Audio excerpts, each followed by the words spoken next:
François Jeanneret de la Blotière est né 96 ans plus tôt, le 16 octobre 1644 à Niort, remarquable bourgade à mi-chemin entre la ville de Poitiers, régie par la couronne du roi de France, et l'océan.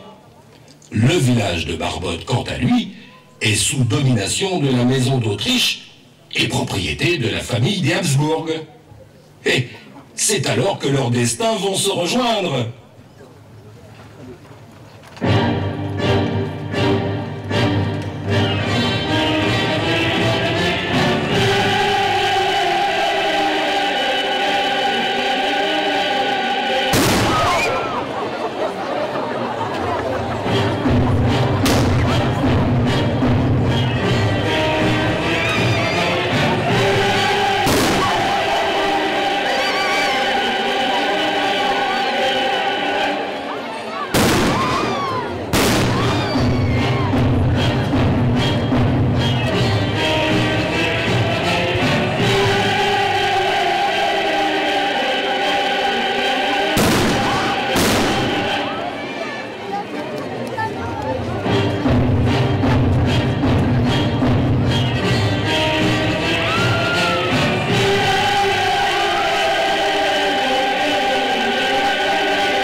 Barbotte est incorporé au royaume de France au prix d'une terrible guerre menée par les Suédois, alliés à la couronne du roi de France. Son église est détruite, sauf le chœur, et il ne reste que 10 communiants. Nous ne sommes point venus ici pour entendre vos propos relatant l'histoire de France. Ce que nous souhaitons entendre, sieur Jean-Pierre Berger, ce sont vos explications sous les titres de noblesse du gentilhomme François Jeanneret de la Blotière. La chose est entendue, monsieur le bailli, officier royal et officier de justice, mais laissez-moi donc vous conter d'où vient cet extraordinaire moment où notre seigneur François Jeanneret de la Blotière a foulé pour la première fois cette terre de Barbotte, que certains voudraient nommer Brebotte. Ce qui, à mon sens, est tout à fait ridicule. Et en tant que maire du dit village... Venez-en vite aux faits. Très bien, monsieur le bailli, très bien, j'y viens. le roi Louis XIV récompense le cardinal de Mazarin, l'heureux négociateur du traité des Pyrénées. Il lui donne le comté de Ferrette, les seigneuries de Belfort, d'Elle, Thann, Altkirch et Isenheim, qu'il érige en duché, appelé le duché de Mazarin. Il fait de sa nièce Hortense Mancini la principale héritière de ce domaine, à condition que son futur mari prenne le nom de Mazarin. Armand Charles, duc de Meilleraye, devient donc le duc de Mazarin-Meilleraye. Il est aussi grand maître de l'artillerie de France et il possède déjà le duché de Mayenne. En voici le portrait que gardait jalousement mon défunt beau-père.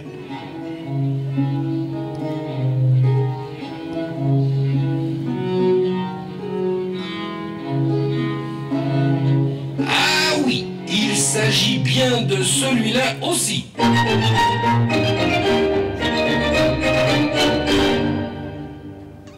Sieur Berger, en plus d'être maître bourgeois, autrement dit maire de Barbotte, ne seriez-vous pas sorcier? Oh, vous savez, je poursuis si vous me le permettez, monsieur le bailli. Le traité de Westphalie, mettant fin à la guerre des Suédois, a fait du roi Louis XIV le successeur de la famille des Habsbourg en Alsace. En 1679, un arrêté du roi stipule que les vassaux de la maison d'Autriche fourniraient leurs investitures dans le délai de 3 mois, faute de quoi ils seraient déchus de leurs droits. Le roi compose avec la noblesse en place qui se montre en général disposée à le reconnaître pour suzerain. Et c'est en 1681 que le noble Nicolas Humbert de Reynac, qui possédait déjà Montreux-Château, en est investi par lettre du roi. Une douzaine de Reynac combattirent sous les drapeaux de Louis XIV, dont le baron Joseph de Reynac-Dierspach, qui fut blessé, et 2 de ses fils tués sur le champ de bataille. La seigneurie de Barbotte lui revient de plein droit. Et alors, quel est le lien avec notre affaire? Nous y sommes, monsieur Bailly. Le chevalier François Jeanneret de la Blottière a lui aussi servi dans les nobles armées. Rappelez-vous qu'en 1679, le roi de France demande à ses vassaux du lieu de le reconnaître comme suzerain.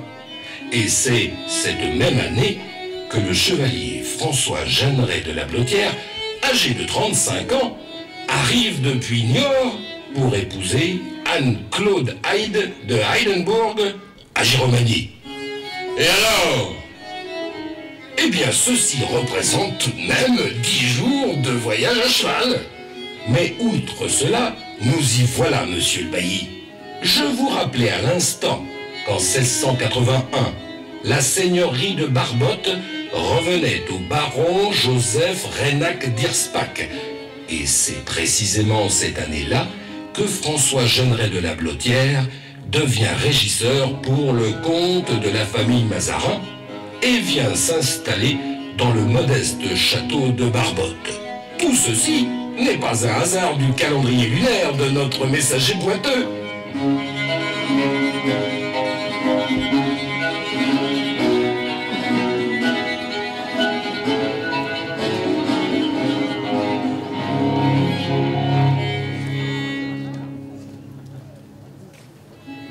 Les lettres du roi de France du 22 mai et du 12 juin 1681 permettent à François Jeanneret de la Blottière d'obtenir la taille du lieu, les droits de pêche, de chasse et autres seigneuriales du moulin situé au dit Barbotte, l'ensemble des 3 fauchés et 2 journaux de champ.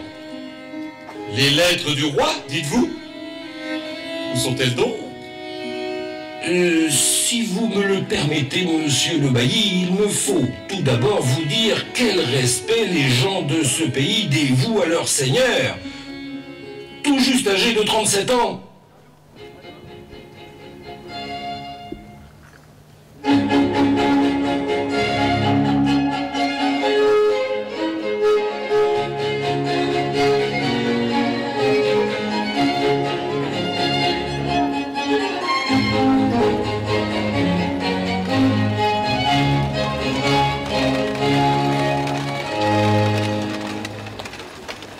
seigneur, fait pêcher les étangs et vend le poisson en gros aux bourgeois.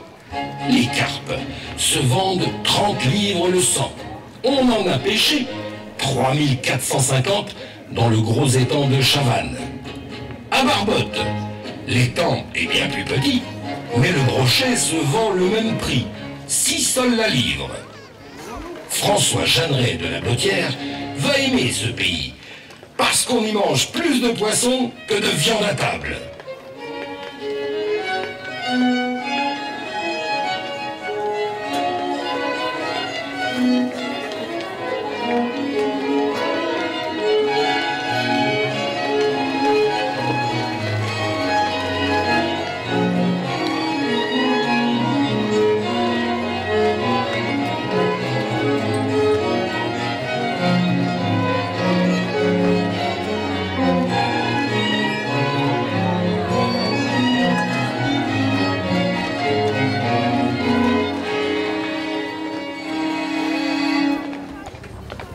Les paroissiens ont débuté la réparation de l'église.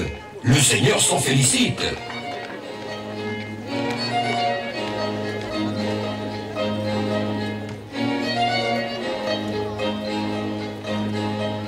La taille est payée au Seigneur, à raison de 2 sols pour chaque journal de champ ou fauché de pré. Une moitié au mois de mars, l'autre au mois de septembre.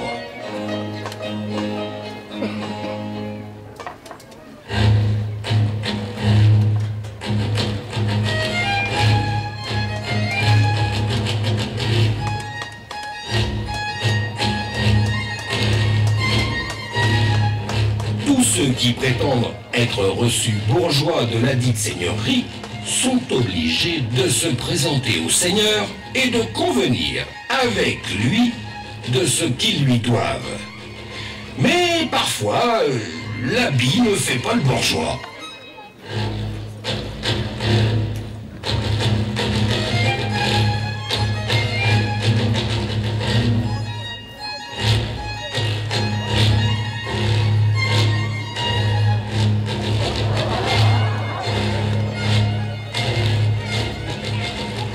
Tous les bourgeois, manants et habitants doivent aussi faire chaque année la quantité de 5 corvées avec leur armement, les commander moyennant un quartier de pain pour chaque chariot ou charrue.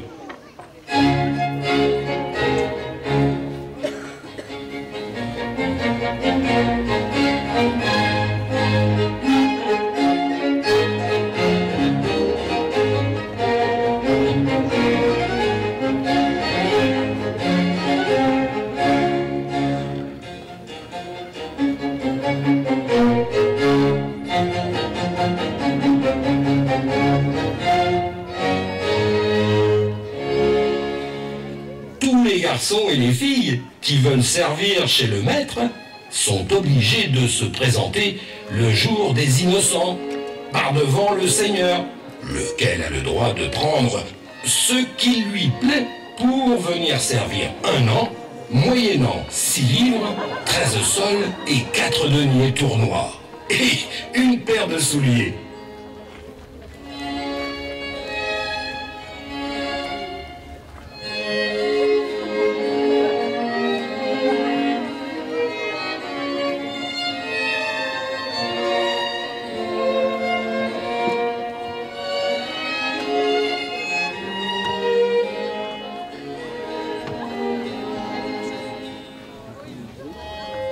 Enfin, tout sujet doit chaque année 3 poules à son seigneur.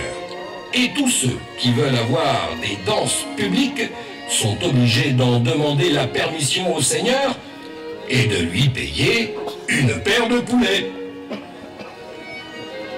Allez, que l'on amène les poulets et que la danse commence!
Le seigneur François Jeanneret de la Blottière s'est très vite étonné de l'absence d'école au village de Barbotte.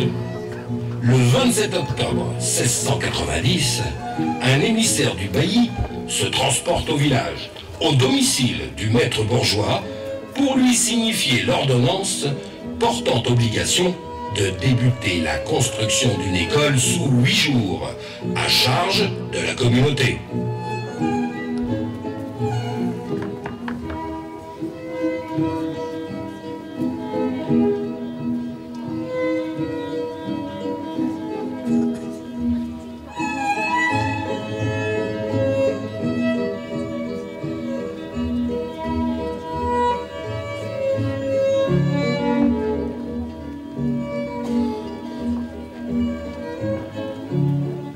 Le maître d'école est proche du curé Étienne Viat. Il apprend aux enfants la lecture et l'écriture, car nombreux sont ceux qui ne savent pas signer leur nom.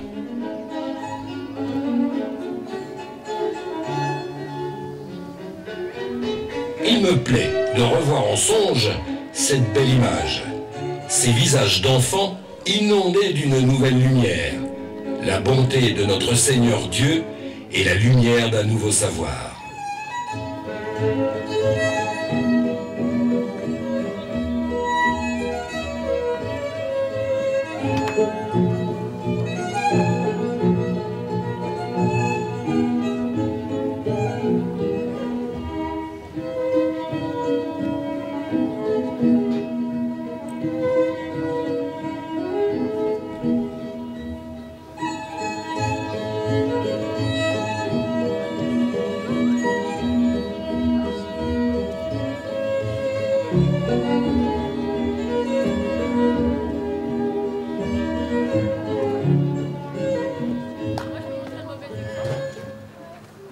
Alors que depuis des dizaines d'années, le village a perdu le rythme du temps, l'approche de la naissance de la 3e fille de notre Seigneur François Jeanneret de la Blottière va tout changer.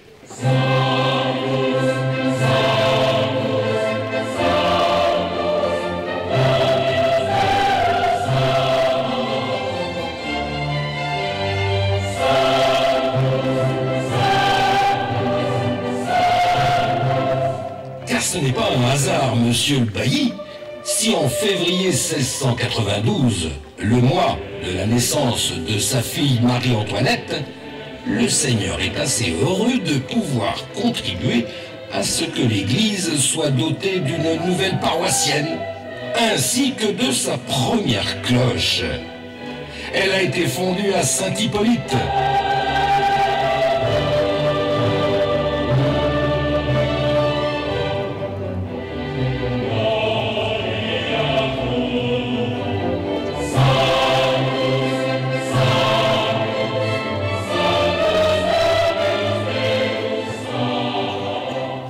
N'est-ce pas là le signe d'un grand seigneur qui sait répondre aux attentes des villageois de Barbotte?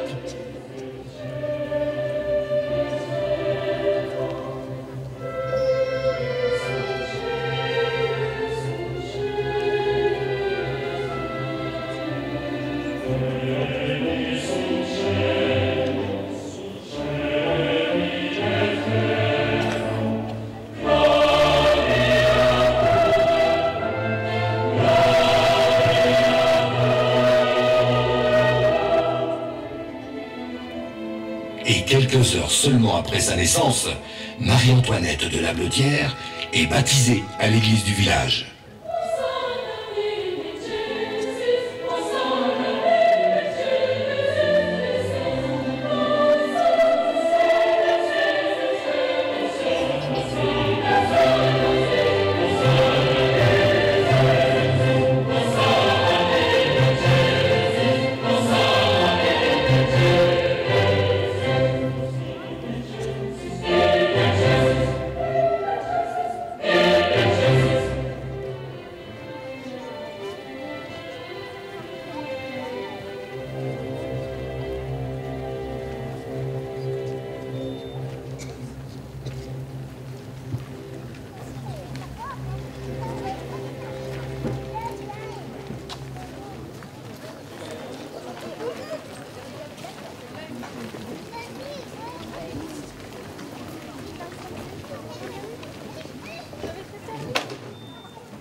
Et que s'est-il produit le 15 juillet 1699 au sujet des titres et lettres de votre seigneur de la Blottière?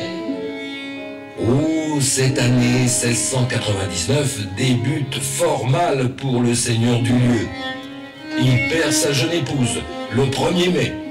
Anne-Claude d'Eidenbourg est rappelée à Dieu à l'âge de 36 ans. Paix à son âme.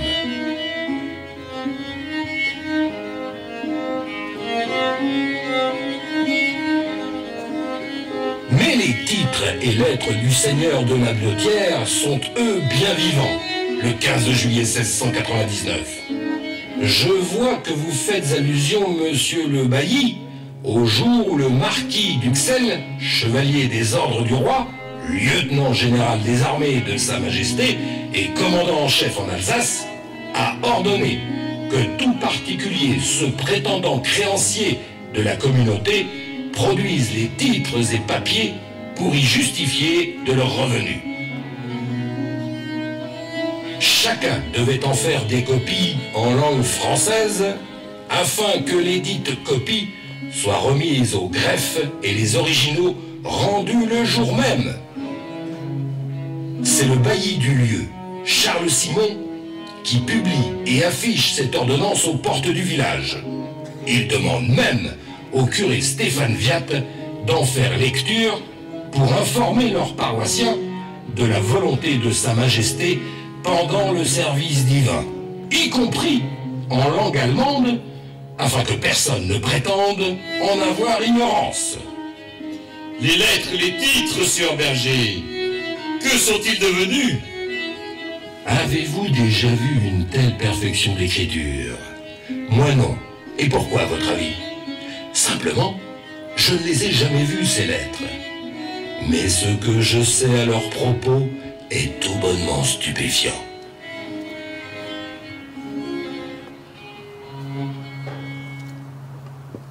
Le seigneur de la Blottière, pour répondre à la demande du roi, a quémandé en son château le maître d'école, Pierre Frézard, pour lui demander de rédiger les fameuses copies de lettres. Le maître d'école est aussi le sacristain du curé Stéphane Viat. Et avec ce gage d'honnêteté, voici comment il gagne la confiance du seigneur du lieu. Vous comprendrez plus tard que bien mal il y en a pris. Toujours est-il que le seigneur de la Blottière peut justifier de ses titres auprès du roi de France, et la chose est acquise, et non sur un coup de dé. Preuve en est. Preuve en est, monsieur le bailli, qu'un an plus tard, en 1700, les droits observés dans la communauté de Barbotte sont renouvelés. Et parmi les bourgeois ayant reçu serment de la communauté, le seigneur de la Blottière fait bonne figure. Les droits sont fêtés comme le veut l'usage autour d'un bon verre de vin de la communauté.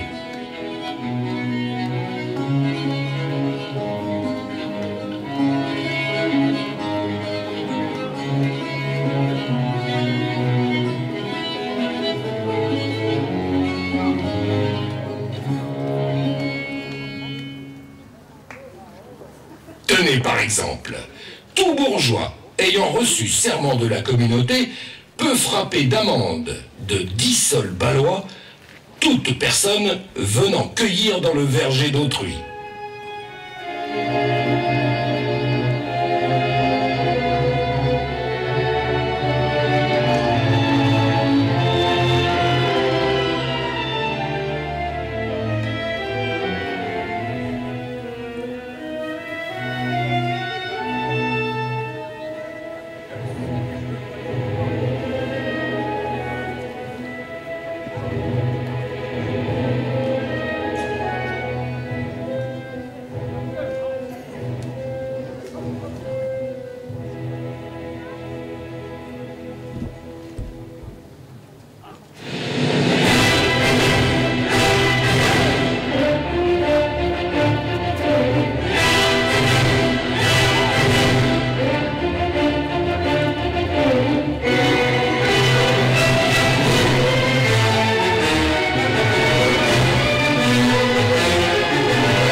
Tout bourgeois ayant reçu serment de la communauté peut exiger au coupeur de bois défendu un florin pour chaque tronc coupé de chêne, bouleau, pommier, poirier ou cerisier. L'amende est doublée si le tronc est coupé durant la nuit.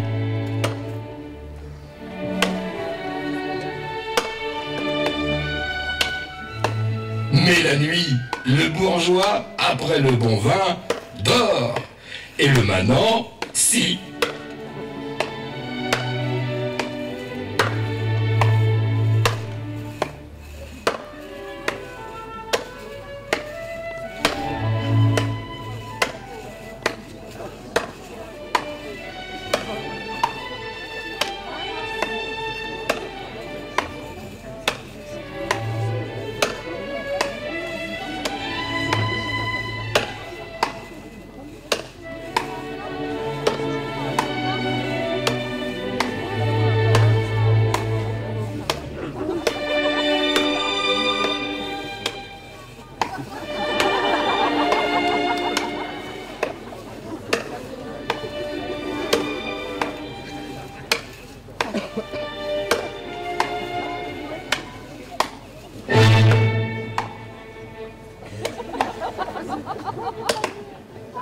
Le lendemain, le baron Renac d'Irspach vient à la rencontre du seigneur de la Blottière.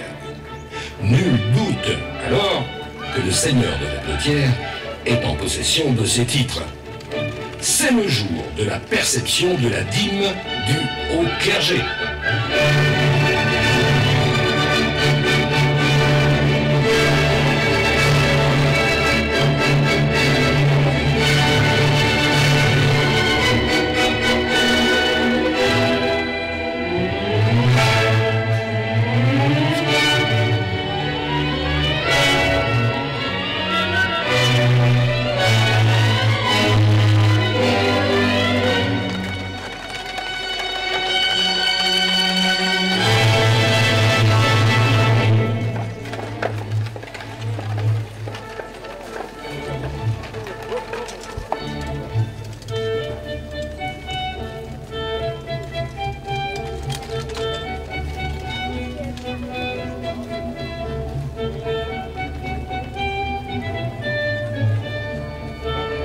Après avoir donné sa part au clergé, puis au seigneur, il ne reste aux paysans qu'un sac de grains ou qu'une gerbe sur 3.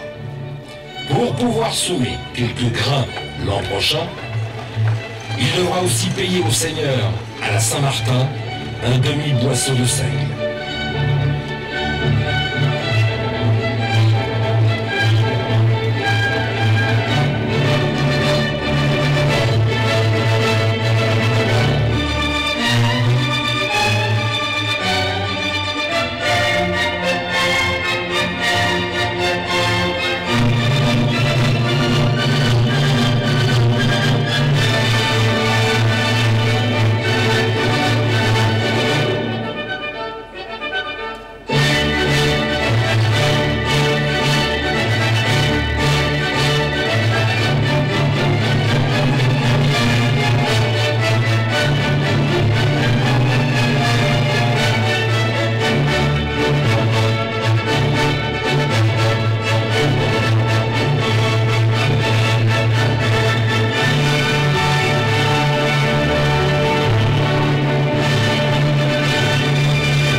La fourberie va rapidement gagner le village entier Et déjà, le dicton « à Barbotte, le diable y trotte » est connu dans toute la région.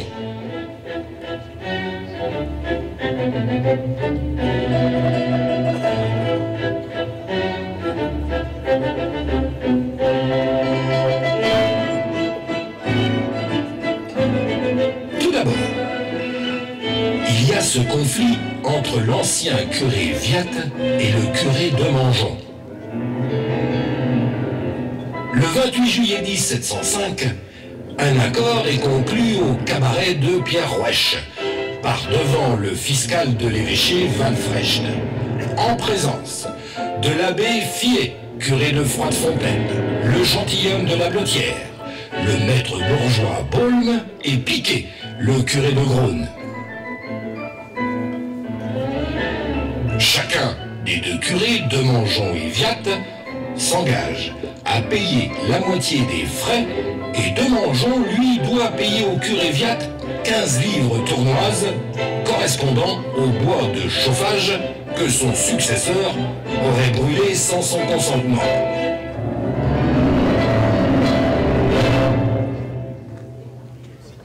Ensuite, ce même curé vient accuser la gardienne du troupeau de porcs, Catherine Norroy, de lui avoir ramené son cochon avec une cuisse cassée. Sous les conseils de sa sœur, le curé a donc dû le faire tuer pour sa consommation. Catherine Norroy est blessée dans son amour-propre, qu'elle ne porte pas d'ailleurs sur elle, hein, et a estimé, devant le juge, ne rien avoir vu, et que le curé ne lui a pas fait constater les faits avant de tuer le cochon. Donc, elle met en doute la parole, ou plutôt celle de sa dobotte de sœur. Les juges demandent à Catherine de retirer cette offense et au curé de prévenir la prochaine fois pour pouvoir prouver les faits. La supercherie aura permis à la sœur du curé de consommer le dit cochon sans avoir dû obtenir le consentement du Seigneur pour le faire tuer.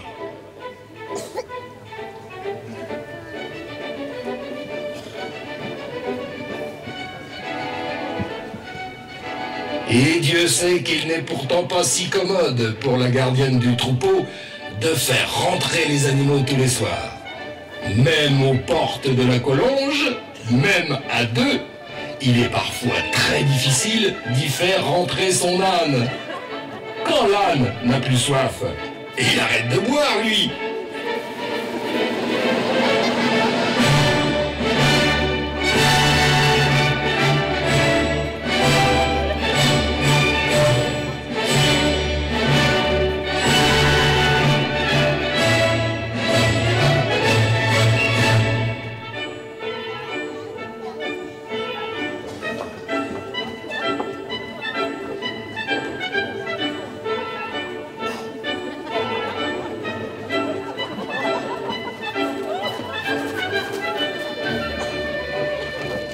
Pendant ce temps, le maître d'école, Pierre Frézard, est de retour au château de Barbotte, où il a obtenu la permission du Seigneur d'emprunter ses titres afin d'enseigner l'écriture gothique et la calligraphie. Il a fait la promesse de les rapporter avant la fin du mois. C'est ce jour-là que le maître d'école a fait part de son projet au curé de Mangeon, en présence de sa sœur, une femme avare, qui se plaisait à gouverner autant la maison curiale que la paroisse. Oh, l'idée était généreuse, faire découvrir la calligraphie aux enfants, l'art de l'écriture gothique. Cette idée avait séduit autant le seigneur de la Blotière, âgé alors de 61 ans, que le curé de Mangeon.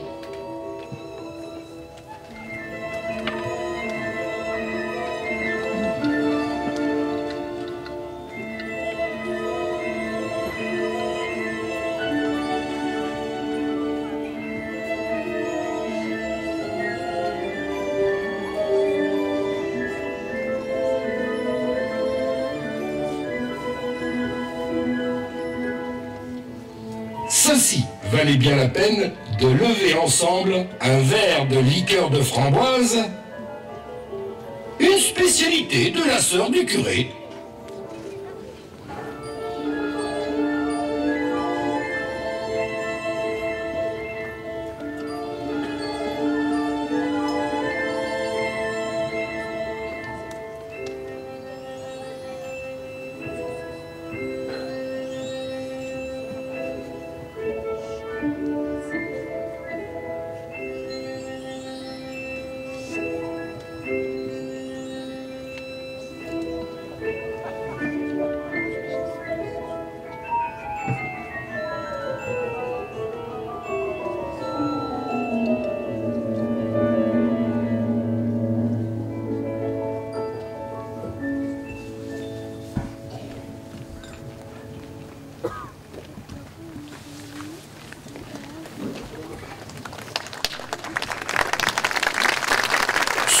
décembre 1714 est si long et si froid que les jours paraissent interminables. On attend aussi d'un moment à l'autre le décès du maître d'école et greffier de la justice de Barbotte, Pierre Frézard, qui mystérieusement est tombé gravement malade.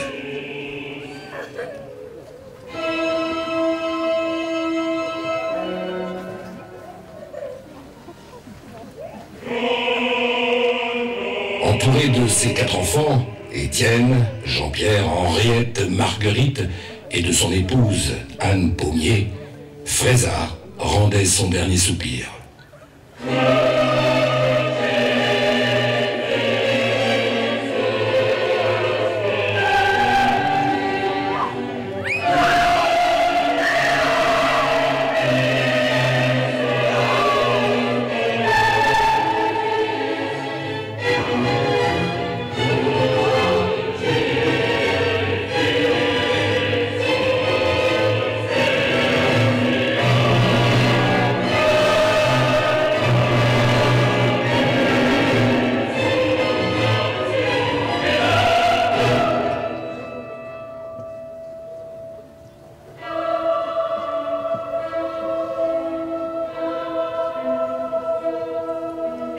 Joseph Mérat, bourgeois de Barbotte, est nommé curateur de ses 4 enfants et épousera quelque temps plus tard Anne Pommier.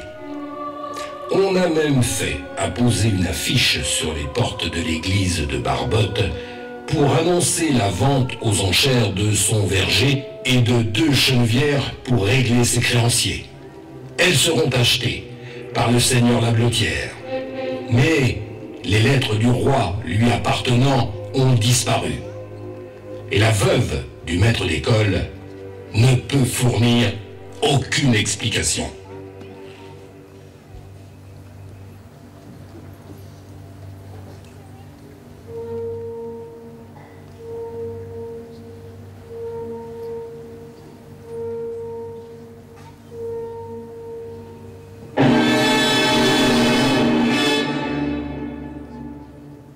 Le 1er septembre 1715, à la mort de Louis XIV, triste est la situation du peuple du royaume de France.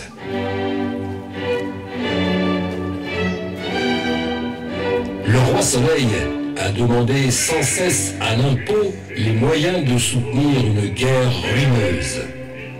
Vauban écrivait déjà en 1696 « Le peuple n'a pas un pouce de terre ».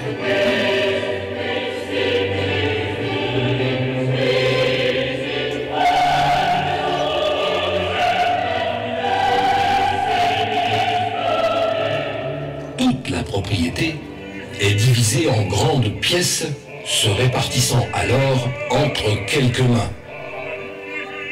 Par l'insuffisance de procédés de culture et de bras, la terre ne rapporte presque rien. Elle ne produit guère que du seigle, de l'orge et de l'avoine.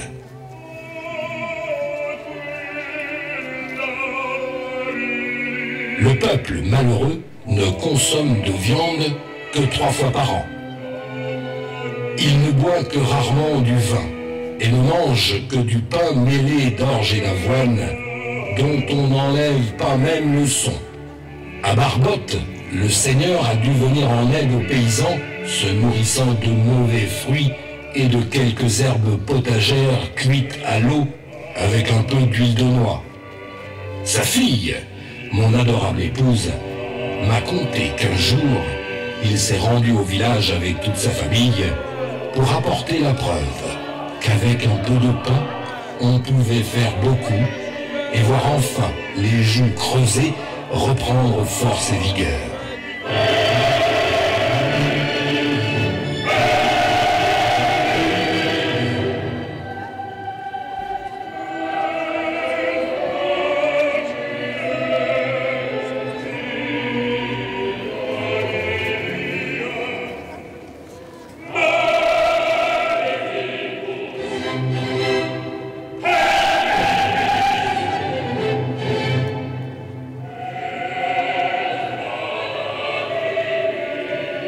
La malédiction semblait faire place à l'espoir d'une vie meilleure et à une autre image de soi.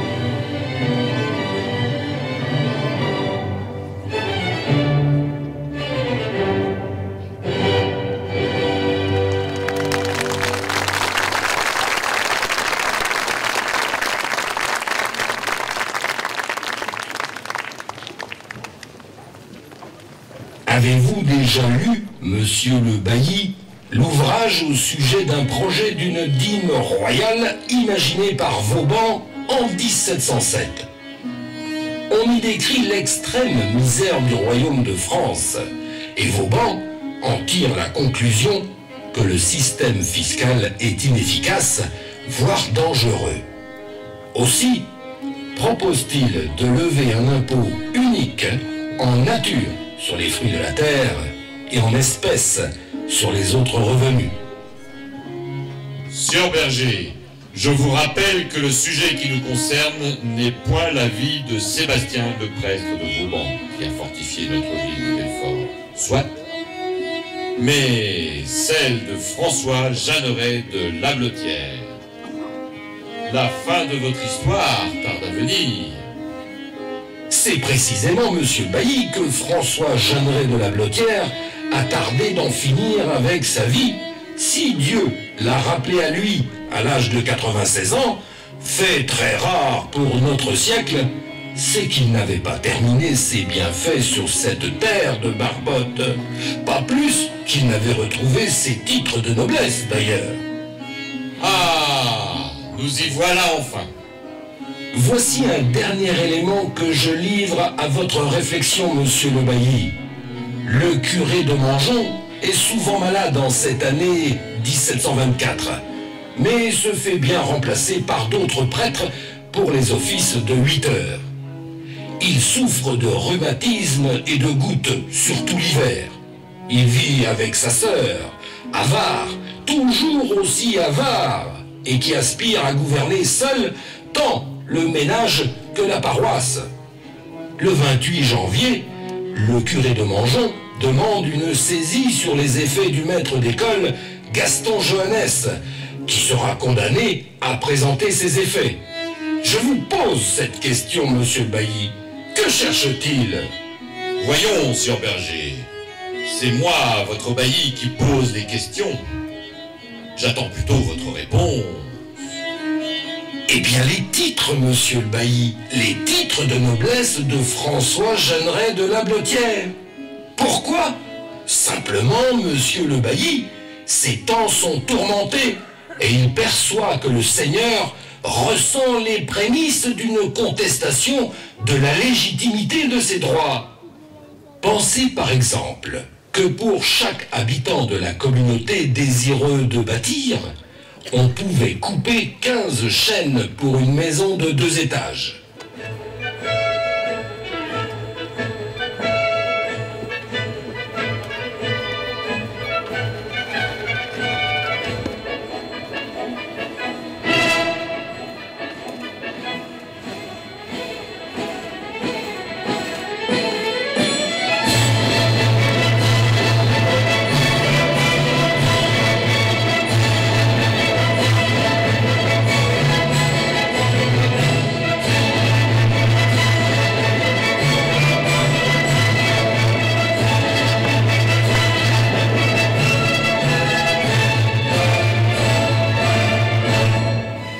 Mais quand François Jeanneret de Lablotière a réclamé à François Courteau, bourgeois de la communauté, de lui donner sa part dans les bois communaux, figurez-vous qu'il a demandé un délai pour se pourvoir d'un procureur.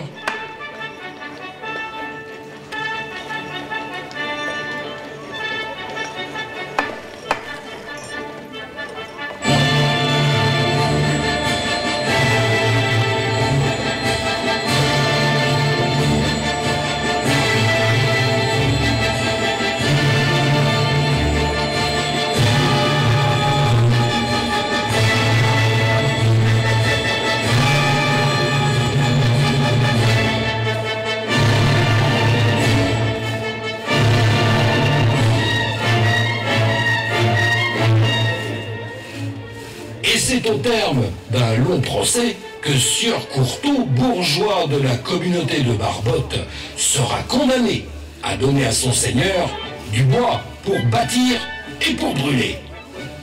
Ce bourgeois avait même rétorqué qu'il se serve déjà du bois qu'il possède avant d'utiliser celui de la communauté.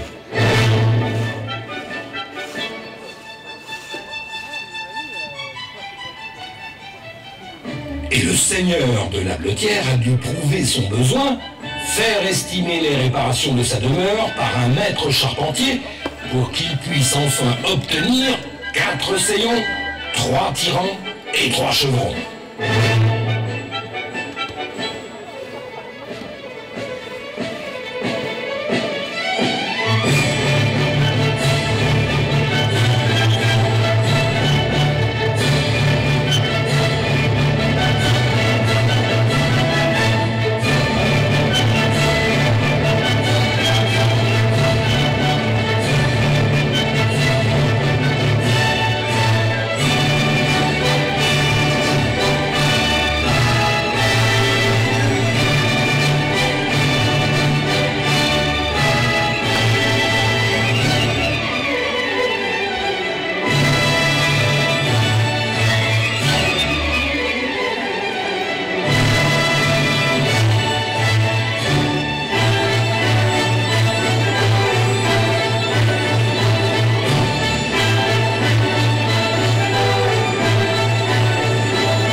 Voici arrivé au 20 avril 1728, le plus beau jour de ma modeste vie. Combien d'autres bourgeois de Barbotte, vieux garçons de tout poil, auraient voulu être à ma place le jour où le seigneur François Jeanneret de la Blottière m'accorda à moi, Jean-Pierre Berger, bourgeois de Belfort, la main de sa seconde fille Anne-Marguerite. Oui, voici enfin venu le jour de mes noces.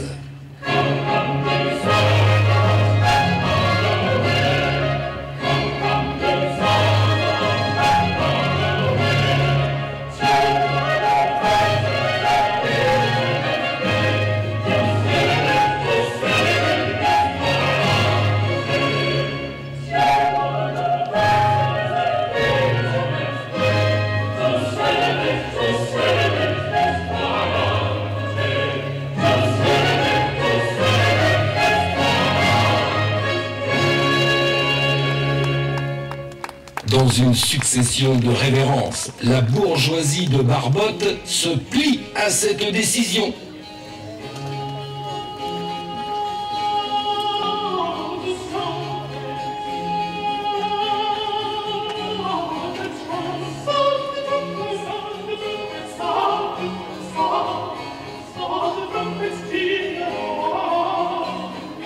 Je me souviens de cet instant festif où la musique et la danse ont fait tourner la tête de tous les hommes et de toutes les femmes dans un même élan d'amour et d'ivresse.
signa l'acte de mariage selon la formule « le chevalier de la Blotière ». Mais consultez-le, monsieur le bailli, le registre de mariage, si vous souhaitez une nouvelle preuve de sa noblesse. Certains se signent d'une croix, d'autres se signent d'un titre de seigneur. Ne serait-ce pas le cas de Sieur de la Blotière? Mon noble beau-père était de noble lignée et seigneur de ce lieu. C'est lui qui me désigna maire de Barbotte. Car le seigneur est bourgeois lui-même et peut mettre qui bon lui semble en son lieu et place pour représenter sa personne en qualité de son maire. En l'an 1734, c'est à ce titre que j'ai alerté le bailli du lieu. Ce foutu maître d'école refuse au seigneur de la Blotière de lui donner les bons communaux. Cette communauté de Barbotte prête dévouement au maître d'école et non au seigneur du lieu. De plus, elle n'accepte pas que le seigneur a droit de leur donner un maire qui n'est point bourgeois du lieu pour entrer dans leur assemblée. Ils ne veulent pas de nous comme bourgeois. Après tout ce que le seigneur de la Blotière a apporté à ce village de Barbotte, maudit bourgeois de Barbotte, maudit bourgeois! Et pourquoi ce soudain désamour? Dites-moi, Sieur Berger, que je commence à comprendre. Tout d'abord, le seigneur de la Blotière est alors âgé de 90 ans et peine quelque peu à suivre ses affaires. Ensuite, sa descendance ne lui rend pas la tâche facile. Son fils, Charles-Joseph, transgresse les 5 commandements de l'Église, met en usage une vie libertine et luxurieuse. Rien de plus désagréable pour moi est de voir sa 3e servante enceinte. Je crains que ce déréglé personnage puisse me faire plus de tort qu'une morsure de vipère. Enfin, la fourberie de ces bourgeois de Barbotte fait que les titres du seigneur de la Blotière restent introuvables.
Je sens que ces temps sont tourmentés.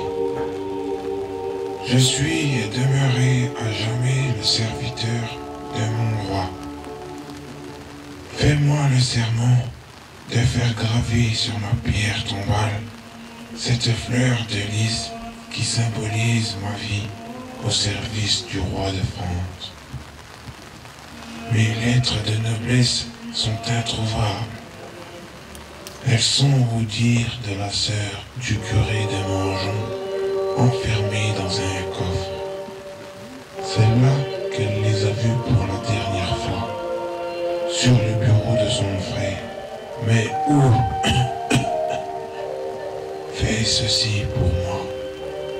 Père, je ne suis point chercheur de coffre, mais je fais le serment que votre pierre tombale portera en son centre la marque de la fleur de lys.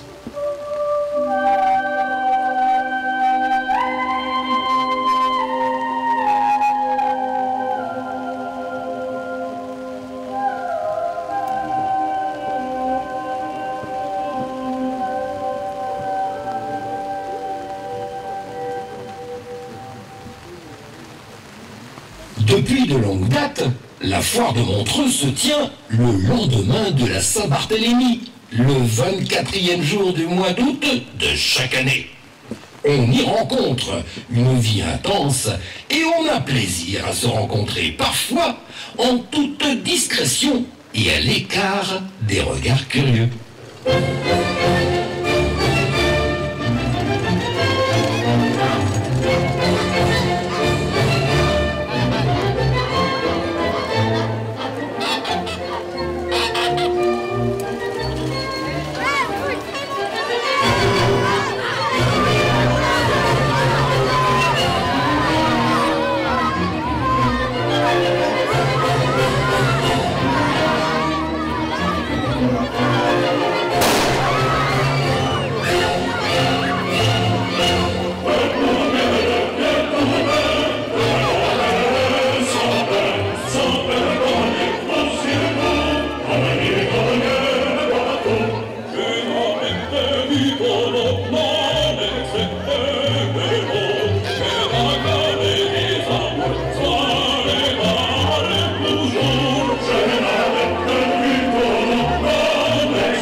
Je vous le répète, monsieur le bailli, le seigneur de la Blotière fait partie de ces noblesses des campagnes, faciles et complaisantes. Et durant toute sa longue vie, il s'est occupé à gérer ses biens et à élever ses enfants. Monsieur le bailli, peut-être ne vous avait-on jamais parlé de la fleur de lys de Barbotte? Est-ce là une nouvelle preuve de la noblesse de votre village? Précisément, monsieur le bailli. Cette fleur de lys est celle sculptée à la demande du seigneur de la Blotière sur sa pierre tombale.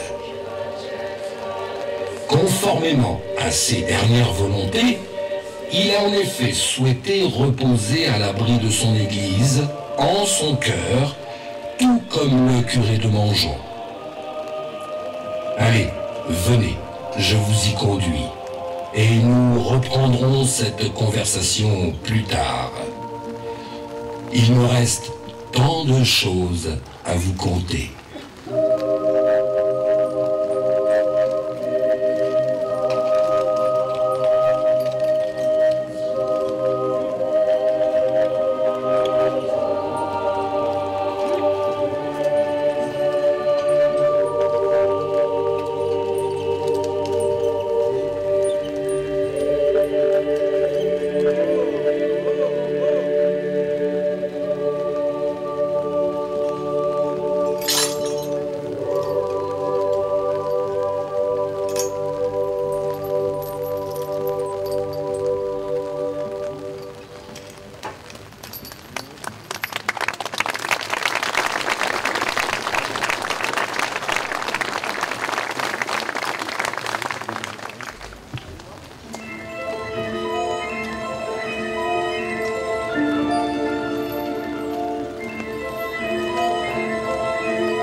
L'association Vivre Ensemble nous a présenté son 21e spectacle historique Son et Lumière avec sous nos yeux 80 acteurs qui ont répété pendant 2 mois sur ce site la prestation du groupe folklorique de notre association Les Rustos.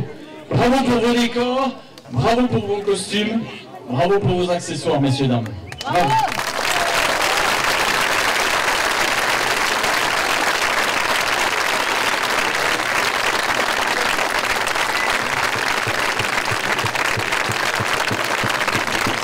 Un grand bravo à la ferme de Simone Babet pour tous ces magnifiques animaux qu'on a pu revoir et qui nous ont rappelé des souvenirs quand nous étions enfants. Et à monsieur Pierre Ponce avec ses chevaux magnifiques. Et ce soir, ça glissait. Bravo, messieurs, dames.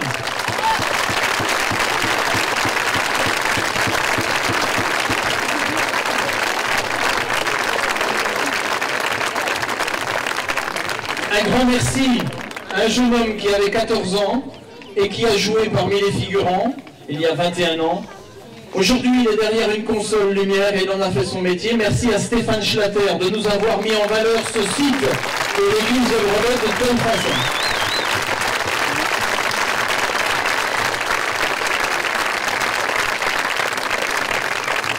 Merci à Jean-Claude Vallat qui a conçu notre bande sonore, qui l'a réalisée et qui l'a restituée en plein air ce soir.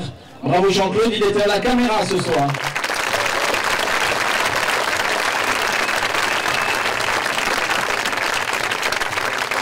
Un grand bravo à 4 personnes qui se sont occupées ce soir des effets spéciaux, des embrasements, des explosions qui vous ont fait un peu sursauter, il me semble, et du magnifique, merci, du magnifique feu d'artifice final, José Vallat, Laurent Rouèche, Quentin Vallat, Justin Colas.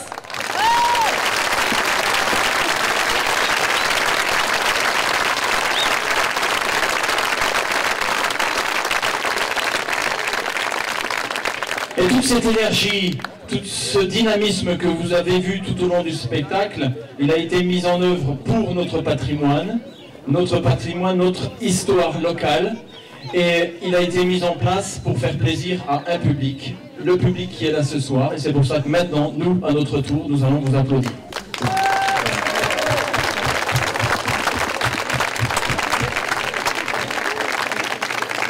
Un grand merci à nos partenaires. Est-ce que vous imaginez qu'un spectacle de cette envergure ne peut pas avoir lieu sans partenaire? Merci au Conseil général du territoire de Belfort de son soutien depuis 21 ans. Merci à M. Jean Monnier d'être là ce soir parmi nous. Merci au Crédit Mutuel, notre banque partenaire. Et merci à la communauté de communes du bassin de la Bourbeuse. Bravo messieurs.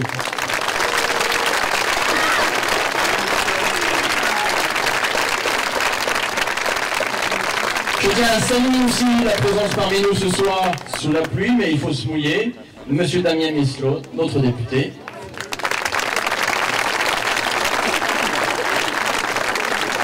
Un grand merci à nos partenaires qui nous ont permis d'annoncer ce spectacle dans la presse, notamment dans l'Est républicain depuis 15 jours. Je parle du garage Renault de Grand-Villard, de Grand-Villard Optique, du restaurant Le Taille Break qui vous a régalé pour ce soir en partie, la société Ulsaspierre de Brelotte et la société Dispofarm de Bâle, la société STEM SA de Chèvremont qui est représentée dans la tribune ce soir, et nos partenaires techniques, l'entreprise générale de peinture de Brelotte Michel Schlatter pour notre magnifique régie, à l'intérieur de laquelle nous étions bien à l'abri, surtout notre matériel bien sûr, pas que nous. Et grand merci aussi à DT Aménagement pour la magnifique tribune que nous avons pu vous proposer ce soir pour voir dans les meilleures conditions ce spectacle. Je vous remercie pour votre présence ce soir. C'était notre dernière représentation pour cette année 2006. J'espère qu'elle vous a plu. Il n'y en a qu'un qui ne suit pas. C'est bien, tout le monde est réveillé, c'est super. Johannes, le laboureur, qu'y avait-il donc dans ce fameux coffre?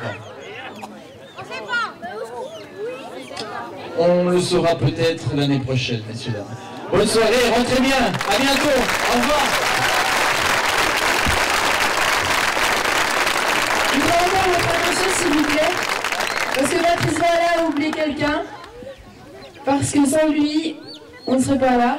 Patrice Ballard a recréé cette histoire et nous a fait encore une fois rêver. Merci Patrice.